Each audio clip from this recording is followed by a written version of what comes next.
Hey, I'm Holly Forman-Patel, and if you're watching this video, it's probably because you're interested in getting some EMDR therapy.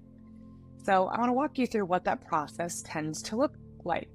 In a bird's eye view, if we take a step back, we want to figure out what's happening to you right now. What are your experiences that are causing maybe some challenges in your life?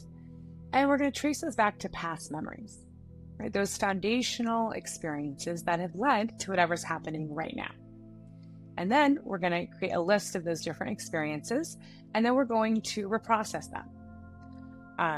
Once we reprocess all the past memories, we're going to look at that current stuff that you shared, maybe any current triggers that are happening, and then we're going to reprocess the current trigger. And then we're going to do something called a future template, meaning we're going to have you visualize responding to that trigger in an adaptive way. And so that's a bird's eye view of what EMDR therapy looks like. Let's go now a little bit into the details of that. And the details are important, for one, just to give you expectations, but for two, it relates to how long EMDR therapy might take. And that's going to look really different for everyone else. Regardless how many past experiences we come up with, there's going to take several sessions in the beginning of our work to just get to know each other, to see what your goals for therapy are, and then to trace them back to those past experiences.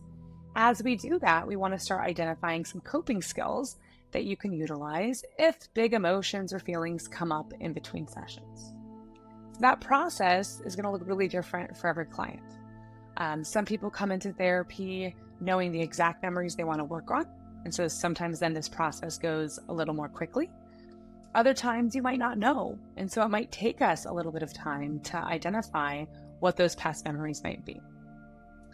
Once we've identified those memories and we've created some coping skills that you can utilize and you feel nice and ready and prepared to work on the memory, we're going to start reprocessing it.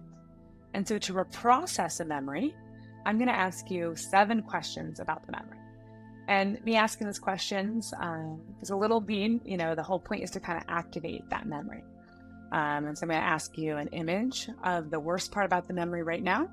What's the negative thought you have about yourself right now in this moment when you think about that memory? It'll be something like, I'm not good enough, I'm bad, it was my fault, I'm not safe, I'm helpless, something like that.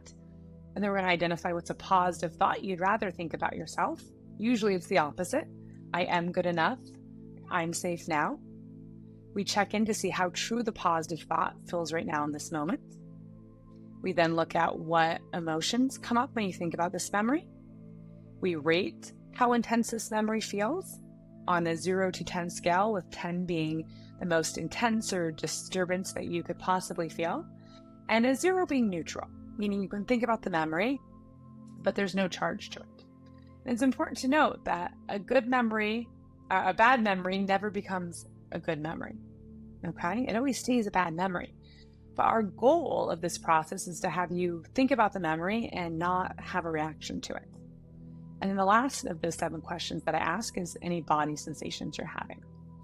So then I have you hold those together in your mind's eye, and then we do the part of therapy that people think about when they think about EMDR therapy, and that's the bilaterals. And so you're going to think about those 7 components. And then if we were in person, you'd follow my fingers back and forth, and you'd watch my fingers go back and forth as you think about those different components. I'm all virtual, so I send people a little ball on their screen that they watch. And your eyes move like this. If you look at my eyes, they're going to move back and forth just like this, nice and fast, okay? And you're just going to notice what happens in your body. And I say usually a category of 3 things occur in the body while we're doing this.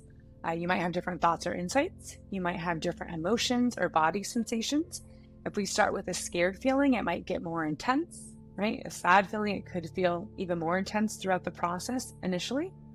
And the third thing is you might have different images or past memories come up. There's no right or wrong.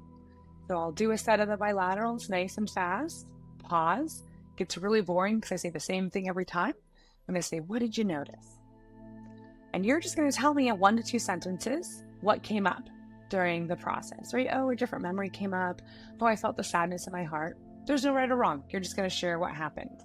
I'm going to often just say, Okay, keep noticing that. By and large, I say that, but I might say other things. I might ask you some questions. I might see what you're feeling in different parts of your body. It just depends. But we're going to do this over and over again until we get that 0 to 10 number down to a 0. That's our goal. Once you can think about that memory and not have a reaction to it, right? Nothing's coming up. It doesn't feel charged. Then I'm going to check back in on that positive thought that we identified before and see if it still fits. If it does, I'm going to have you think about the memory and those positive words. Then we're going to do sets of bilaterals until you can think about that memory and that positive thought, such as I am safe now, feels 100% true. And then the last piece that we do is I have you close your eyes if you're comfortable. You think about the memory, you think about those positive words, and then you scan your body from head to toe and tell me if anything comes up. With the goal being that you can think about the memory and the positive thought and there's no charge. That's when a memory is completely done. For most memories, it's going to take anywhere between 1 to 7 sessions of that focused, bilaterals and noticing all the different components to completely clear the memory. Once we complete all those memories on your list, that's when we check back in on the present. So let's say you're in a car accident. We're going to check back in on the different driving triggers that you first identified. And maybe going through a stoplight, when you see someone run a stop sign. I don't know, everyone's kind of different. And then if any of those triggers are still charged, we're going to do the same thing that we did on the memory. We're going to set that up and reprocess the current trigger. Once we complete a current trigger, then we're going to do a future template. So if, using the same example, every time you see someone run a stop sign, you get really anxious, right? We clear that so it doesn't make you anxious anymore.